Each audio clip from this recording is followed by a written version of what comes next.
United States, including Vice President Harris, of supporting taxpayer-funded transgender surgeries for prisoners and migrants.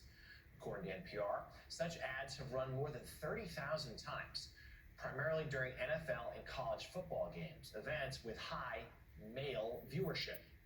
The problem? It's a policy that was actually carried out by the Trump administration.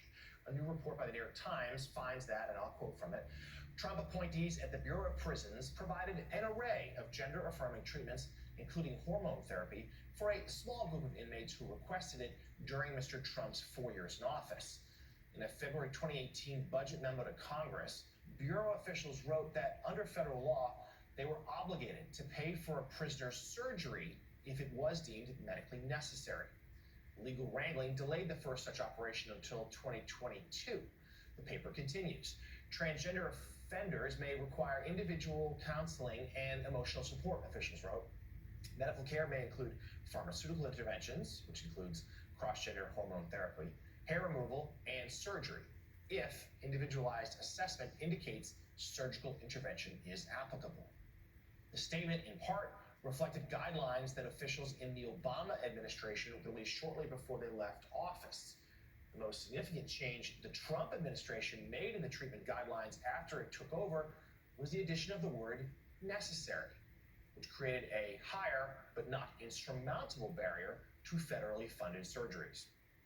In an email to the Times, the Trump campaign said the former president has never forcefully advocated for transgender inmates to be able to get transition surgery. So, Joe, another example of rank hypocrisy from the Trump administration, as well as more disinformation.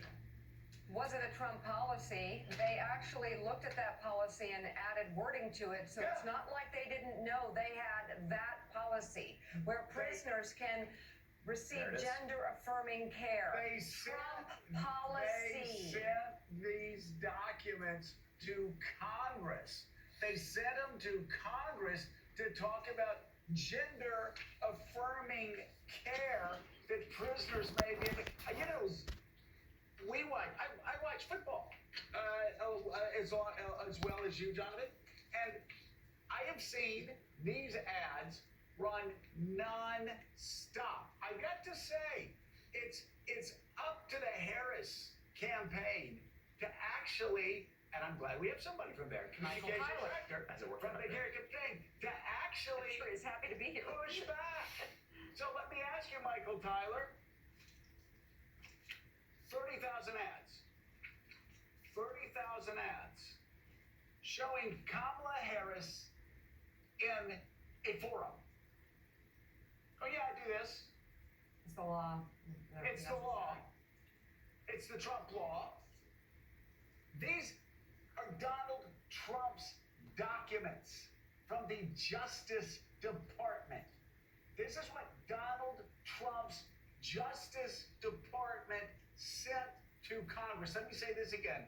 This is what Donald Trump's Justice Department sent to Congress talking about the, quote, gender-affirming care